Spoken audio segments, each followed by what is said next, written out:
I'm really very excited to talk about this latest deliverable from EPRI. I've been working in the standard space for a while now, and just know the frustration of when we have to integrate systems in the utility back office, and really appreciate having standards that can help hold down that total cost of ownership. And in terms of this, the CIM Primer, this is an update to the original, the first edition that was released in 2011. And in EPRI terms, this was a bestseller because the original version had over 4,000 downloads. So we, from the number of downloads and the feedback we've received from the utility community, this really seemed to strike a nerve and really address a need that we saw out there in the world.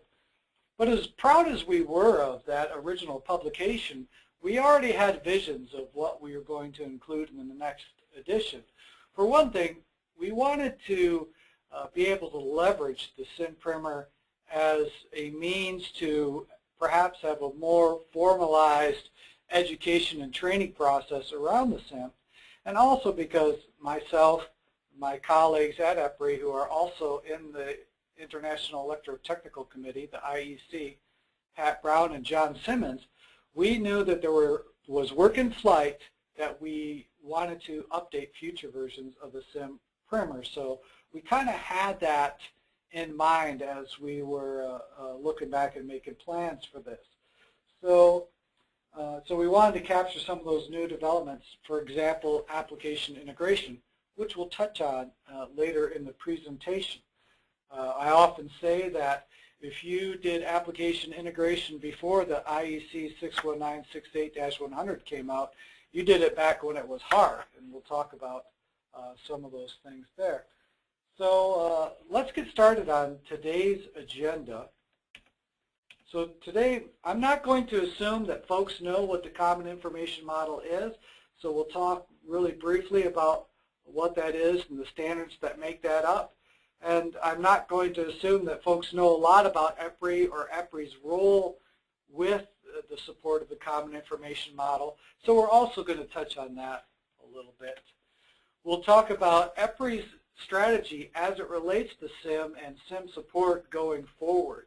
We used to be somewhat ad hoc. I say the CIM environment is a target-rich environment. There are a lot of ways you could go, but with limited bandwidth, we really had to focus on the areas where we felt the greatest impact could be dealt with. And then, of course, we're going to walk through all the new changes on this new version of the Primer. And we'll see some examples of what those changes are. And then finally, there will just be some final thoughts that I want to leave you with. Make sure you have the links to the Primer if you haven't already downloaded a copy for yourself. So let's get started. In the CIM history, this started back as a EPRI work around operator training simulation. And this happened in the 90s, and it was the idea to allow utilities to procure best-of-breed systems for their EMS. And it was kind of interesting because if folks were around back then, they recall in the 90s, you had a big push in the utility enterprise as a lot of folks were evaluating their systems and determining whether we want to go with a Y2K solution, whether we were going to remediate our legacy applications, or we were going to buy new systems. This really, as people, a lot of folks bought new enterprise applications like ERPs, and this really brought to the forefront this real challenge of integrating utility systems and unique needs in the utility space. And so as this was developed and this need was recognized, the CIM first became an IEC standard back in '96. And then we had our first interoperability test in 2000. So it took some while to form that work and then have vendors with products that reflected that work. And then the CIM Users Group was established in 2005 to continue to support that. I often talk about the relationship between users groups and standards development organizations like the IEC as sort of a symbiotic relationship. Standards development organizations, when they release a standard, in effect they say thou shalt, but then the users of that standard really have to apply that work in their day-to-day business, and so they see, firsthand the gaps and the challenges that the standard may not address. So while the SDO might say thou shalt, the user community, in this case the CIM users group, says yes and here's the new feedback, new requirements that then get reflected in new versions of the standard. The CIM as a standard is actually 3 IEC standards, 61970, 61968, and 62325, most recently added. And there's often a misnomer for folks that aren't really familiar with these standards. I know sometimes folks think, well, I'll just go to the IEC and I can just download one file and that'll tell me everything that I need to know. When in fact, each one of these standards reflects multiple files. There's multiple deliverables that are usually associated with each one of these things. For instance, the 61968-1 just gives the interface reference model and talks about some of the standard actors. It really doesn't go beyond that in the scope, whereas 61968-9 is meter reading and control, which tells you everything about, obviously, metering. There are 3 working groups. One of these each support the respective standards. So working group 13 supports 61970. Working group 14 is 61968. And then working group 16 is 62325 in the market stuff. Now the IEC, they own the paper document. So if you want an international standard like 61968, you have to go to iec.ch and go to their web store and buy that standard. And that was often confusing for folks as well, because when you have to buy a standard and you don't know which of the individual documents you might need them all. And there's a difference there because, as I've noted here, the CIM users group actually owns the UML, the actual model that describes, that has all the classes, attributes, and relationships, like the associations and the inheritance between all these classes. That's a separate, it's maintained in a tool called Enterprise Architect. That's a separate file that is, you can get it from the CIM users group, which is different than all the paper documents. So all those paper standards, they leverage that model, but those are 2 different things. You actually can't find that UML on the IEC website. So that's just a note there to where you could find some of these resources. Now, as we noted earlier in the CIM history, the CIM and EPRI have a long relationship because EPRI had the early sponsorship, as we talked about, this operation training simulation. And they sponsored the first control center application programming interface. And this was the first specification that sort of resulted in a data model that eventually was turned over to the IEC and became the first version of the CIM. Now, the first bit that was added was the 6970, but as that core, what we call the wires model, was defined, then it was expanded. So, for example, when people needed to model distribution systems, the wires model from 61970 for transmission was already existed. So, a decision was made to leverage that work. And then, of course, to do markets, energy markets in Europe and in the United States, they again leveraged the CIM. So this is that's the C, the common in the information model. Each of those 3 standards all leverage the same UML as part of defining this utility world. EPRI has also sponsored work in harmonization between the Common Information Model and 61850. The initial push came out a couple of years ago and that was just to identify the gaps between the two standards. They essentially have two different domains, but they do tend to overlap in the substation in those devices. I personally lead the harmonization work between CIM and multi-speak. CIM tended to come out of the investor-owned utility community, larger utilities, whereas multi-speak originated in the U.S. and tended to support munis and cooperatives and really supports a different constituency, although they do, in terms of distribution utilities, kind of support that same, they describe the same world. Then of course EPRI has supported a lot of interoperability testing. We've developed a test harness for some semantic interoperability and has supported various UCA testing activities. Finally, of course, education. We created the CIM Primer, which was originally published in 2011. As we said, this was a bestseller with over 4,000 downloads.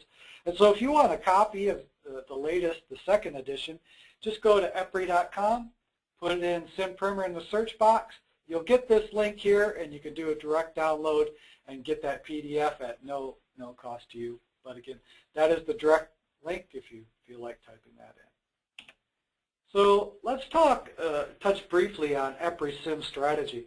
As I talked about earlier, myself and my colleagues John Simmons and Pat Brown participate in the various working groups that support CIM, and we support other standards as well. And as we all would like to see standards be developed, but we all have limited bandwidth.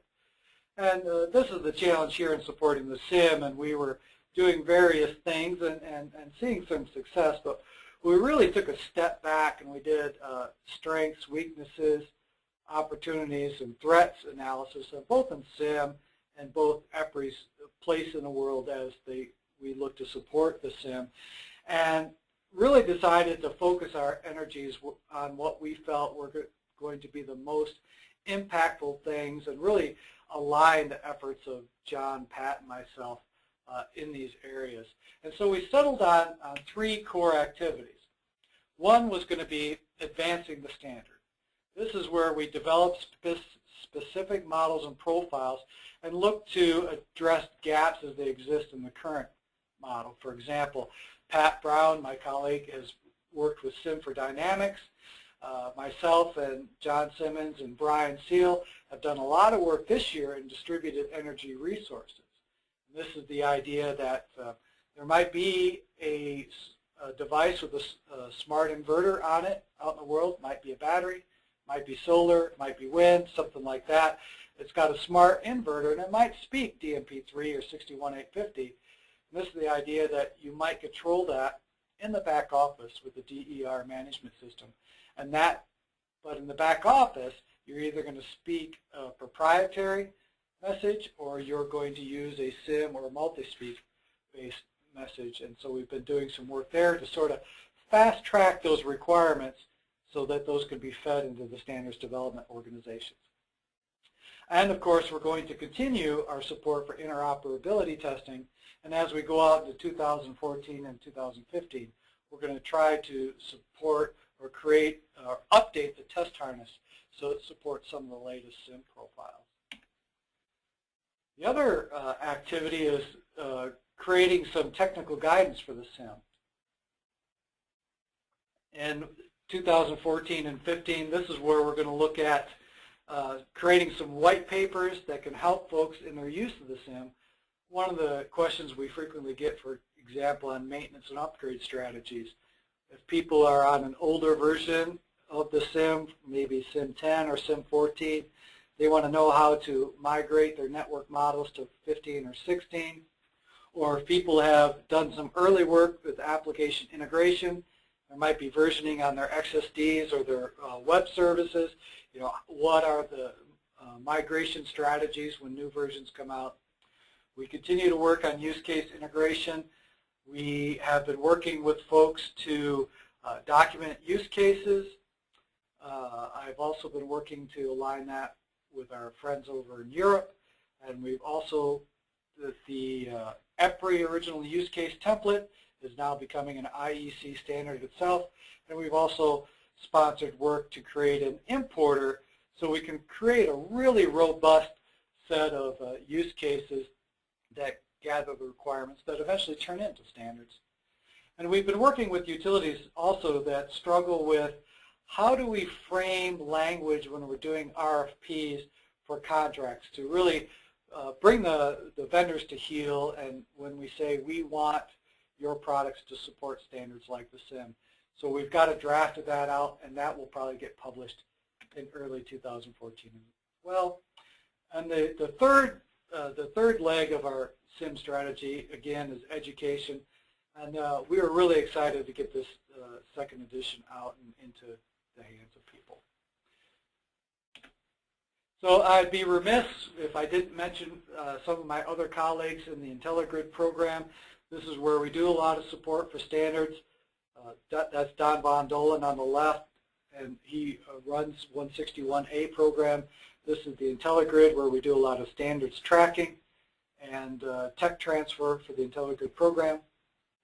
Paul Murda leads the transmission work. John Simmons leads the distribution work. And then Brian Seal on the right there leads the end use, which is the advanced metering infrastructure and demand response programs. So let's talk about what's in the second edition. So this is some changes. So by and large, the content of the early sections, we made editorial changes, but we didn't make a lot of changes to the sections that already existed. What we did do is add some learning objectives and questions to reinforce the learning. So the learning objectives, what the expectation is for the reader at the beginning, what you should be getting out of that section. And then the questions at the end to reinforce that learning so you can test yourself, or if we create a more formalized CIM training program, something that we might be able to leverage in the CIM users group. And then also for each section, we created a fictional protagonist that, and this you follow this person as they use the CIM in their own organization, and it really reflects a lot of the feedback and experiences that people have shared with us over the years. So that story is fictionalized, but it's really based on a lot of things that we hear in the world. Then of course, we added a new section on application integration. This is really a super cut down version of what you might see in the 61968-100. We'll talk about those differences. And then at the very end, we put a set of CIM success stories. So this is, we often get asked, who's using the CIM? What are utilities doing with this? The people want to know how other people are using the CIM. And we've had some good stories that I don't think get enough recognition in the world. So this is one way that we can help spread the word about where utilities have been successful. So let's talk about some of the learning objectives. So this is a pretty simple concept, and this is kind of the idea that we borrowed from what you'd see in any textbook. And this is the expectation of what you're expected to learn. So as you can imagine, if you had the first version of the CIM, you know that some of the early sections are not too big. They're kind of lightweight. And so you can see in the general background, for example, there's only a couple learning objectives. We just want you to understand the 3 basic types of models and the concept of separating structure from format. And this is the idea of how something might appear in a file. So that's some pretty basic concepts. And the whole idea in the CIM Primer is that we start the reader off with some very basic concepts and then continually build on that information that they have. So we try not to throw them into the deep end of the pool right out of the gate. So then in section 3, as you can see, we've got an additional 3 learning objectives. So you have to understand the history of the CIM, understand the basic components of US and European style markets, and understand the IEC standards process. So a lot of folks don't understand why the IEC takes so long, and the fastest it can typically go is 2 years, and a lot of people don't realize that that is by design. There's a lot of time allowed for the the different national committees to get their comments in when a new standard is being vetted. In Section 4, we talk about the core technologies that you don't have to be an expert in UML, XML, or RDF, but really when you get exposed to this material, you really need to understand it. Probably more so from just a SIM modeling context.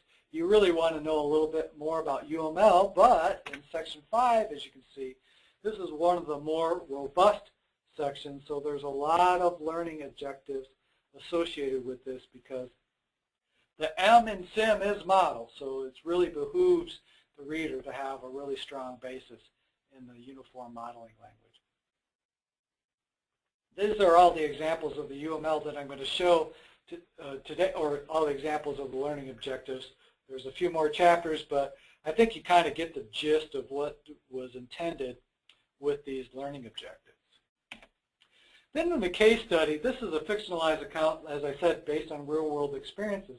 This was really inspired by a conversation I had, or a presentation I saw from a utility where they talked about their quote-unquote Charlotte experience. And I said, what the heck is the Charlotte experience? And they said this is when they wanted to learn something more about the SIM, so they went to a SIM users group meeting in Charlotte. And there they saw this whole community of consultants, vendors, academia, and their peers in other utilities, all with SIM knowledge or SIM expertise, and they got to see that there was this whole world available to them that they weren't even aware of.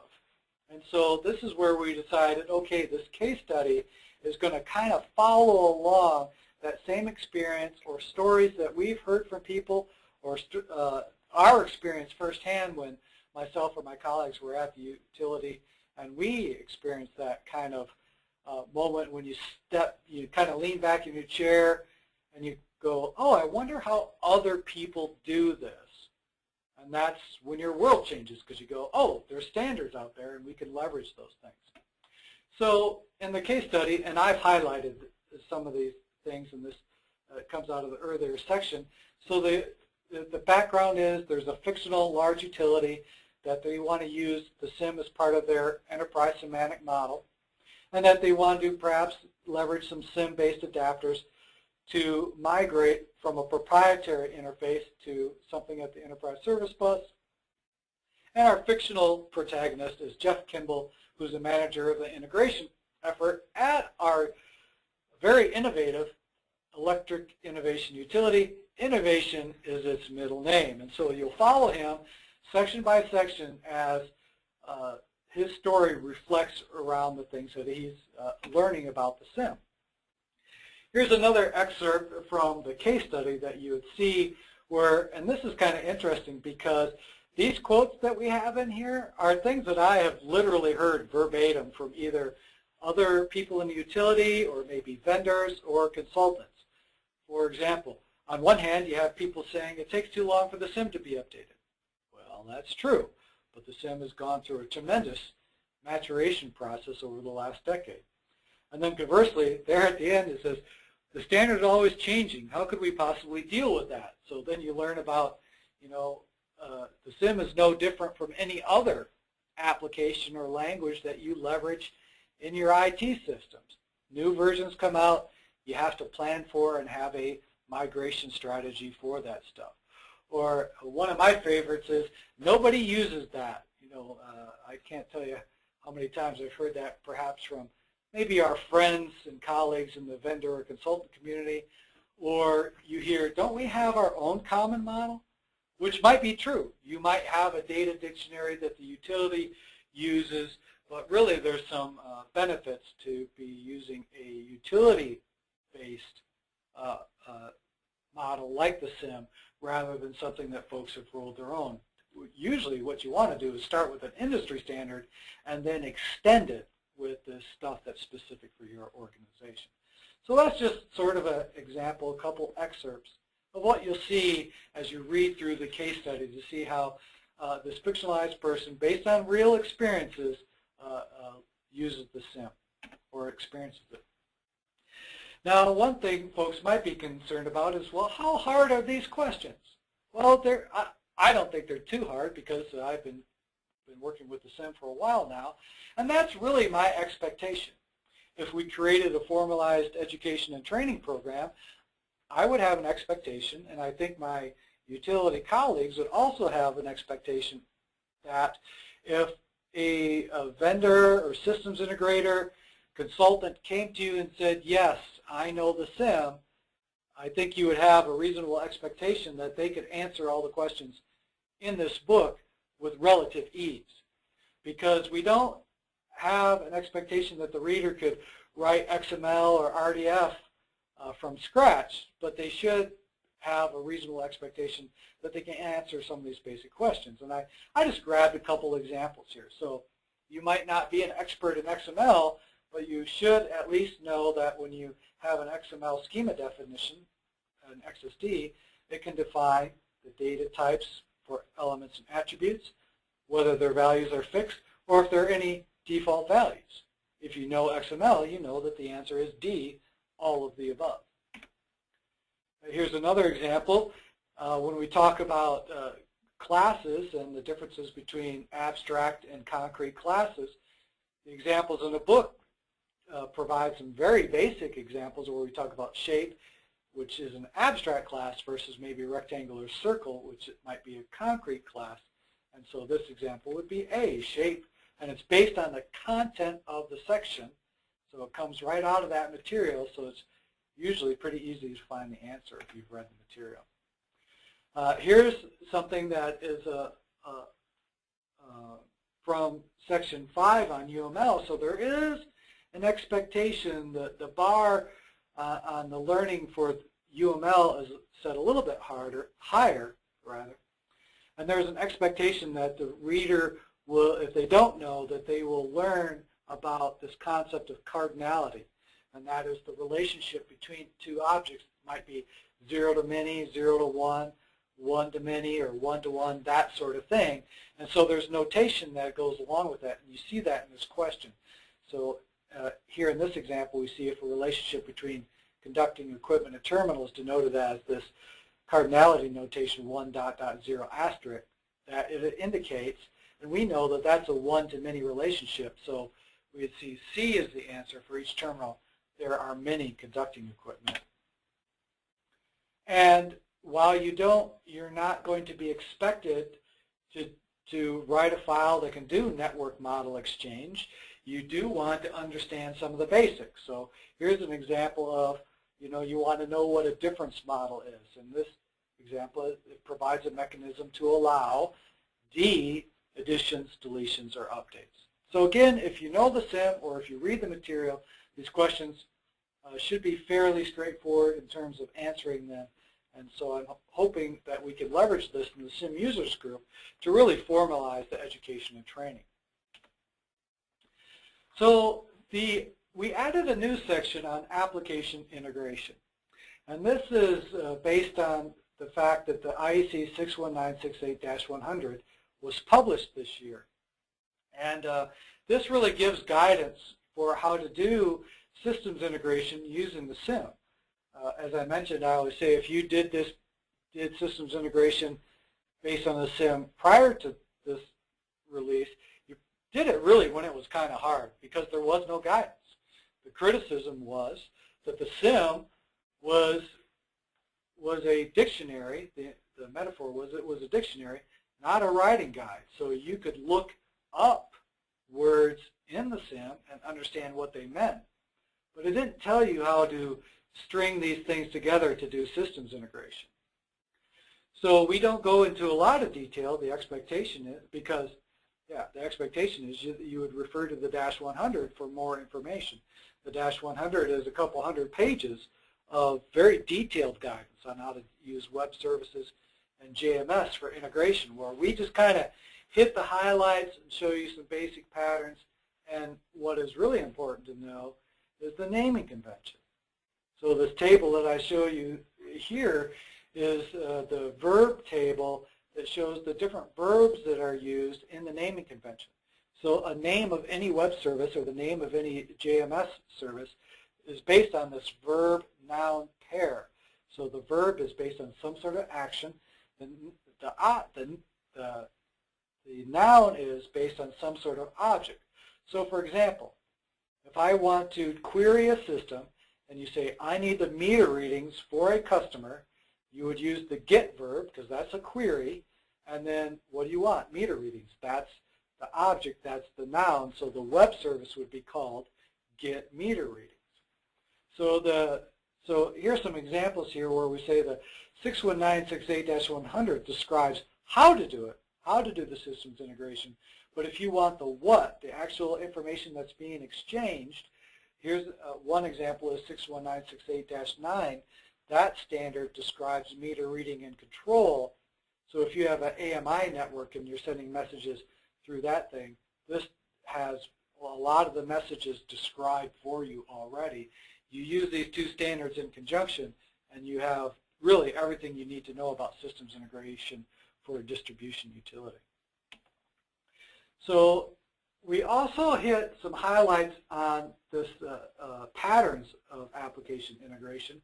And we hit, for example, at the most simplest level is this idea of a request-response pattern.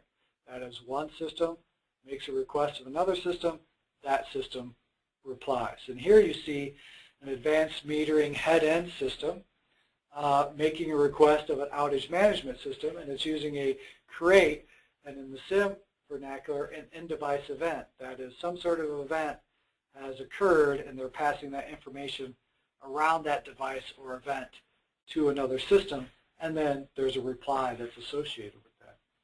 So this is referred to as a sequence diagram, and this is standard UML, and it shows the integration between two systems.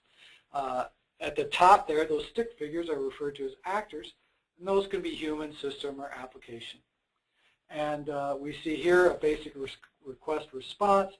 If you go in, if you dig into the -100, you see all sorts of integration patterns, mixes of JMS and web services, how to use that at an integration layer, for example, an enterprise service bus, and different push and pull patterns.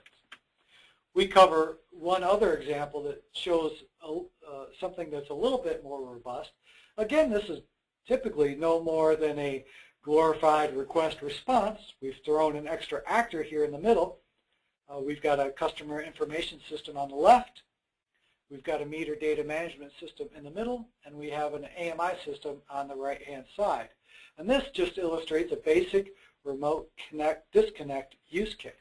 So you see in the CIM world, you use an object called in-device control to send a message to, for example, tell a system, okay, open the switch in the meter to do this remote disconnect.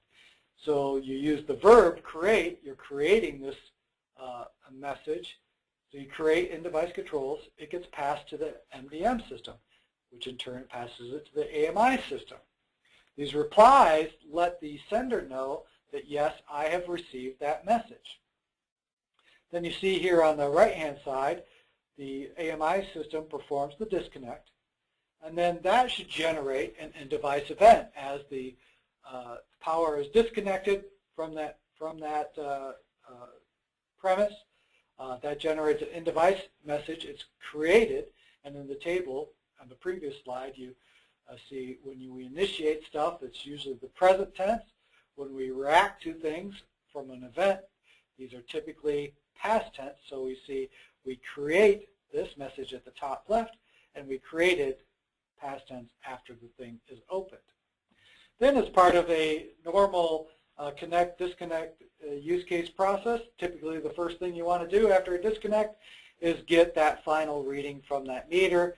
And this is, again, we did a get meter readings. We're doing a query. We read the meter, and then we have that reply for the meter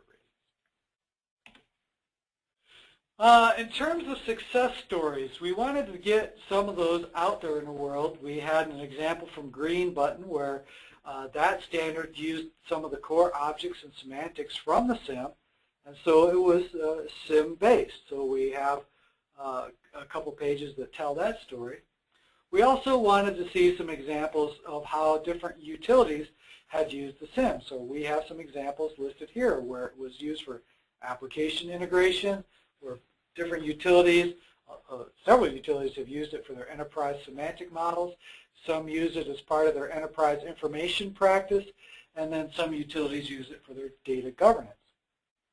We know that there are a lot of CIM success stories out there, and in fact we had reached out to some folks, and some folks had told us that they would give us some stories. Unfortunately, we couldn't get them all in time for our publication deadline, but we know they're out there. We know sometimes utilities, it takes a while for all the approvals to go through, even when they want to get the word out there. But I think we've got a good half-dozen success stories, so I think folks will be pleased to see some of these stories of how utilities are using these things.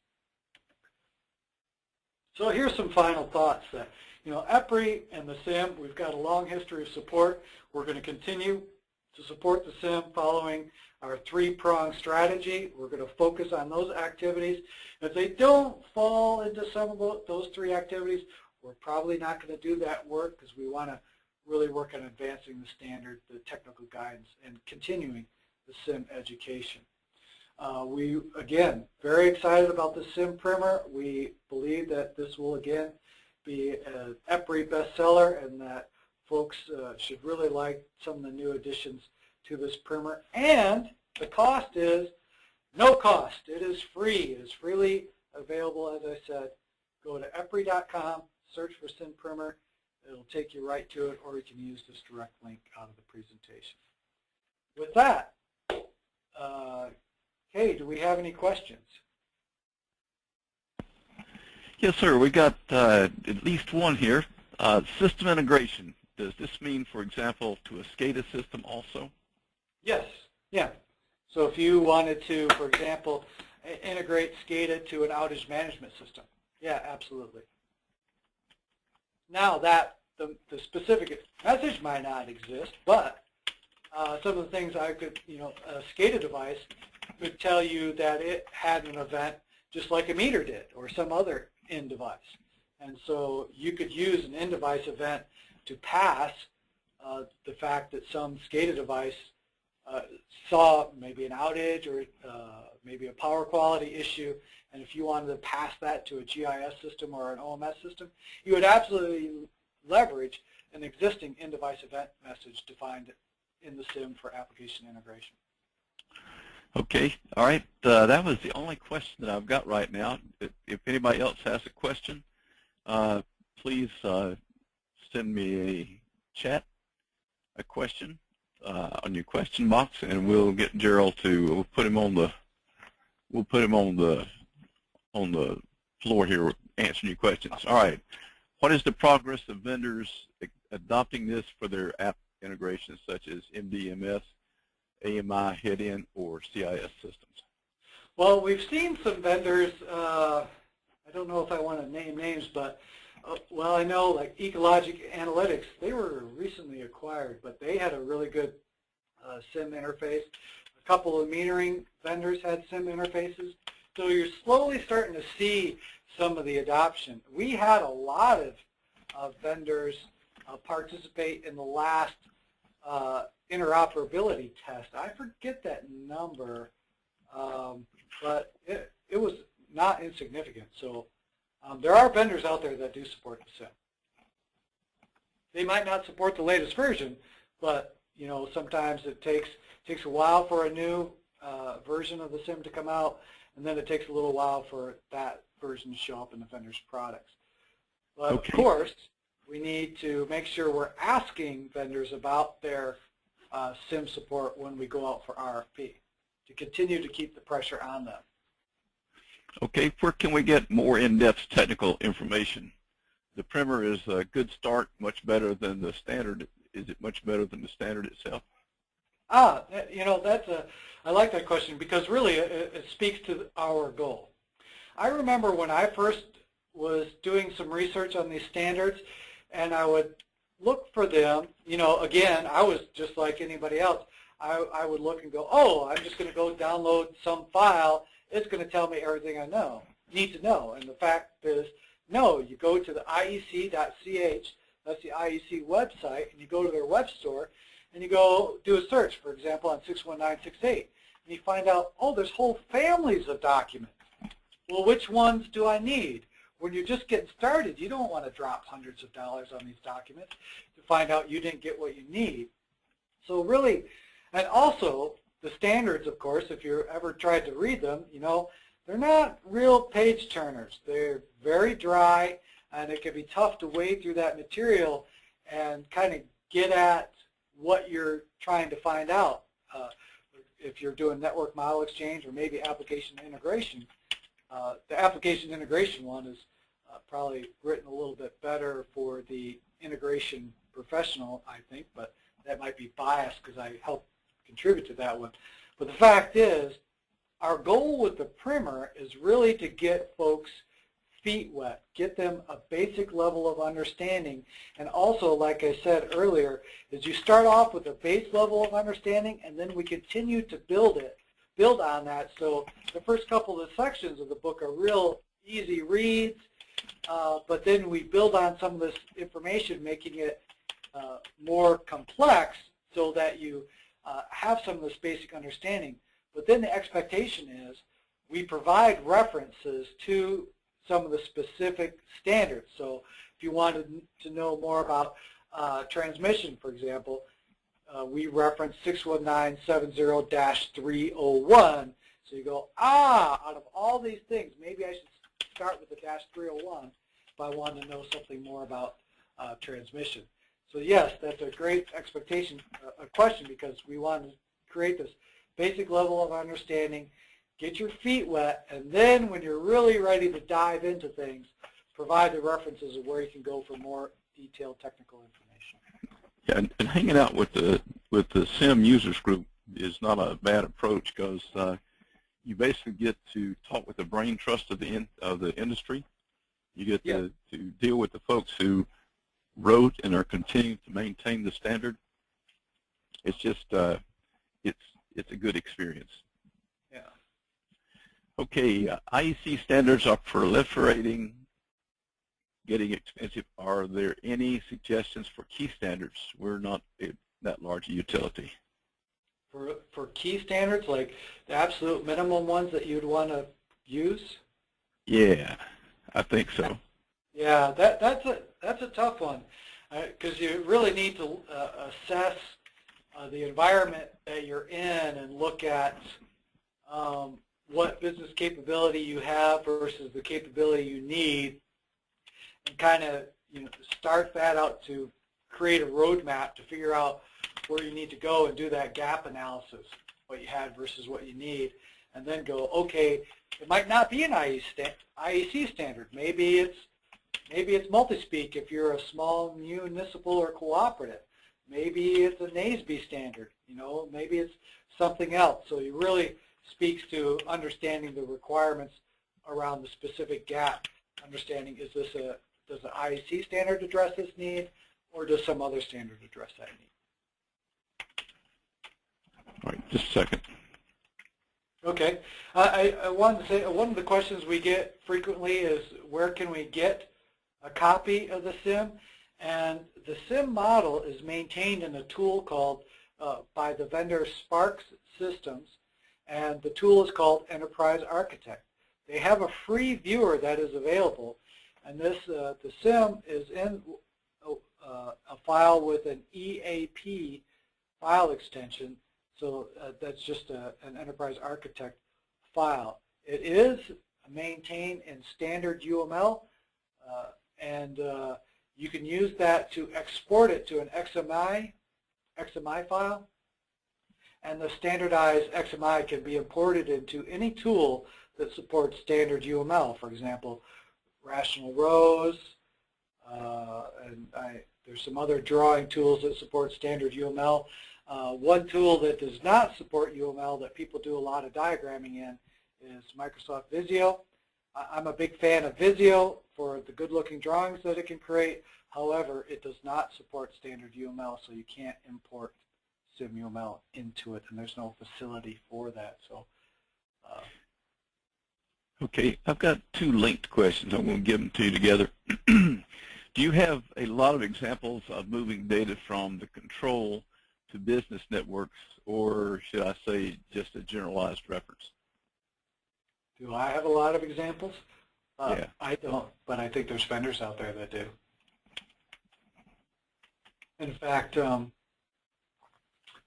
doesn't Cisco with an S, S-I-S-C-O, I think they've got a tool that does that translation.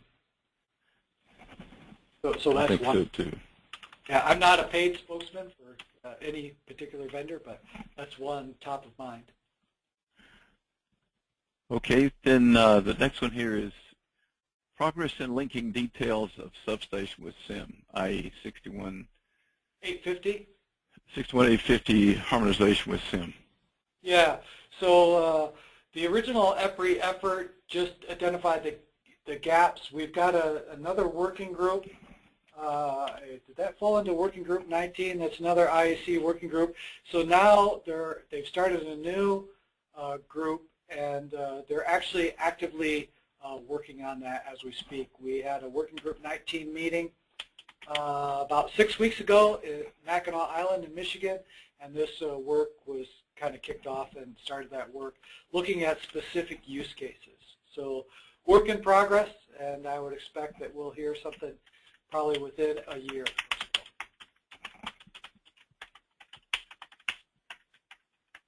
I've already read the CIM Primer first edition and also 61970-301 in some detail, and have also explored the EA model.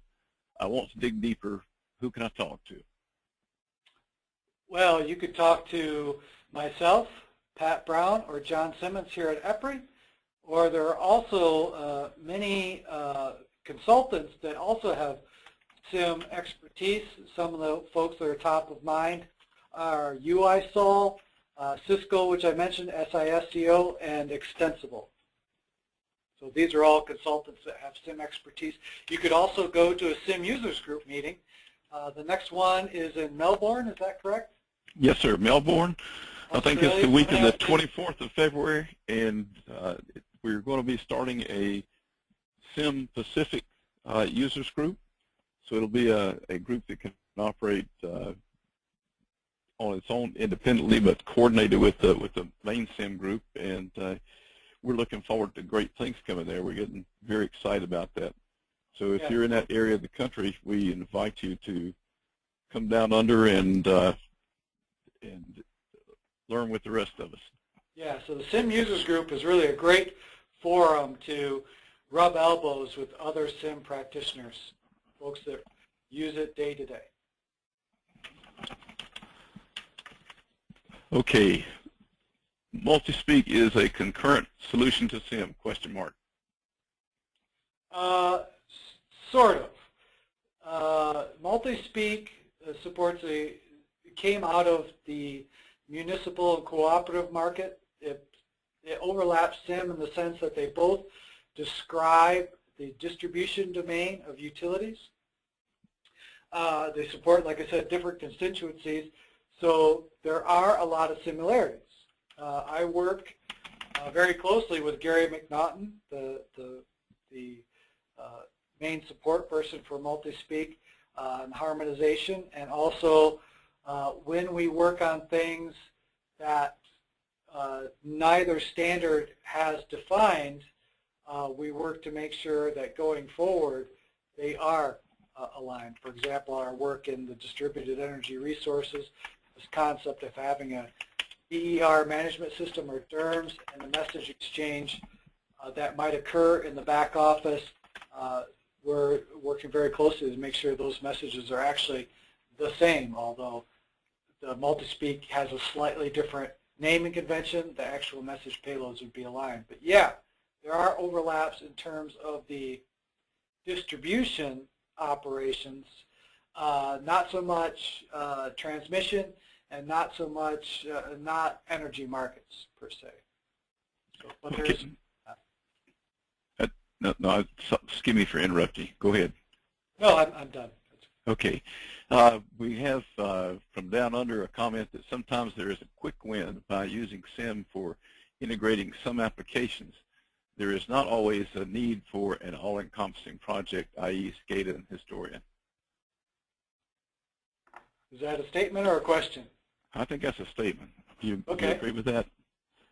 Well, this is what I say. You don't rewrite your interfaces just 'cause. You do them on an as-needed basis when there's a business case for it. So usually what I suggest to people is that they evolve to a standards-based, standards compliance environment. And that is, if I acquire a new system, one of the requirements I have for that new system is the integrations will be standards-based.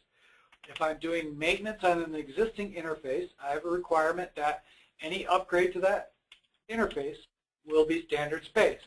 So you don't do this a big overhaul just 'cause that is just a bunch of overhead.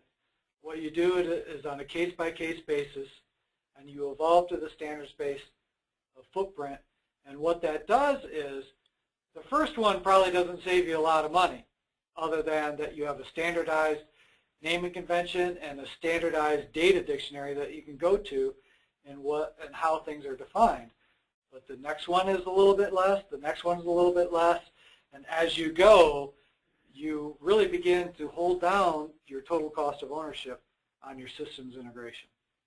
And you can really leverage that to harmonize what interfaces you do have. So over time, it makes the situation better. But yeah, there's never a case to, I never think it's a good idea to just sort of big bang that thing and say, let's do all of them.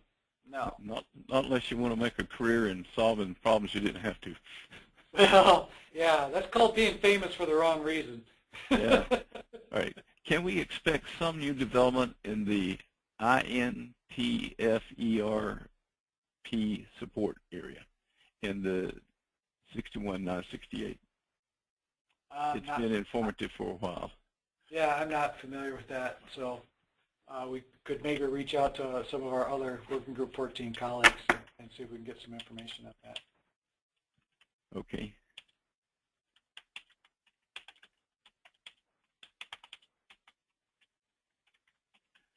Is there a CIM conform tool to report load prognosis data from industrial customers to a utility company? We're about to set up a highly customized prognosis tool which we want to make interoperable in this way. Yeah, not that I'm aware of, but that's one of the activities we want to do with our testing harness, is the idea that you could stand up something that was available 24/7, and vendors or utilities could test their interfaces against it just to see if it was compliant. You know, maybe not interoperable, which is a higher level of testing, but could you demonstrate that at the lowest level there is some CIM compliance?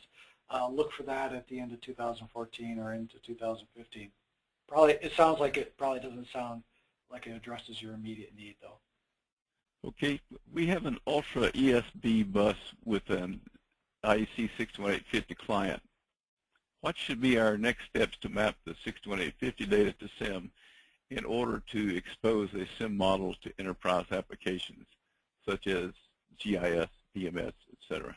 Yeah, that's a great question. So the challenge is when you have an ESB, what you would really like is this idea of lossless information flow, and that is if it comes in on one system, on one side, it's all there without any loss of information when it comes out the other side, and conversely, when that message round trips, again, you don't lose any information. It's stateless. The challenge is that doesn't exist today. So where I would start is there is an EPRI report that had the original harmonization work between 61850 and the CIM. The name, the number of that report eludes me at the moment, but if you go to the EPRI.com website and do a search on 61850 CIM and harmonization, that might pull it up. And that document at least addresses the gaps. So a person who has to do that mapping will understand where that information will pass through without a loss and where they might have to do some extensions on either side to make sure that information gets across and back again. Okay. Is there the capability of integrating network testing and validation in CIM? That is, with network switching, can the CIM handle protection on control, comparisons, and check for consistencies? I.e., does it go down to secondary systems? It doesn't have that in there natively. So the CIM is a model that describes the utility universe. And then application integration, the -100, describes how to integrate the system. Now there are pre-existing profiles that can be used for messaging, but some of these things that are being described, I don't believe those exist. So that would be a case where there's a standardized methodology for using the CIM to construct a message, and some of those things would have to be included in there, and you'd have to design that payload from scratch. And some of the information you need might be in the CIM, or you might need to extend that information. Okay. Jerry, with that, that brings us to the end of this. I want to encourage everybody we'll be following up with another 1 or 2 of these seminars based on CIM. And we will have the meeting in Melbourne, Australia next February, where you can actually get together and rub shoulders and spend time talking to the folks that understand this inside and out. And it would be well worth your time to spend it there. It would save you, I think it would save you more than the cost of the trip just by talking with the folks who are there. And Australia, with that, wonderful country. So we thank y'all very much for your time and being with us, and we look forward to seeing you on a future webinar or at a meeting. Y'all take care now. All right, thanks, Kay. Yes, sir. Take care. Bye now.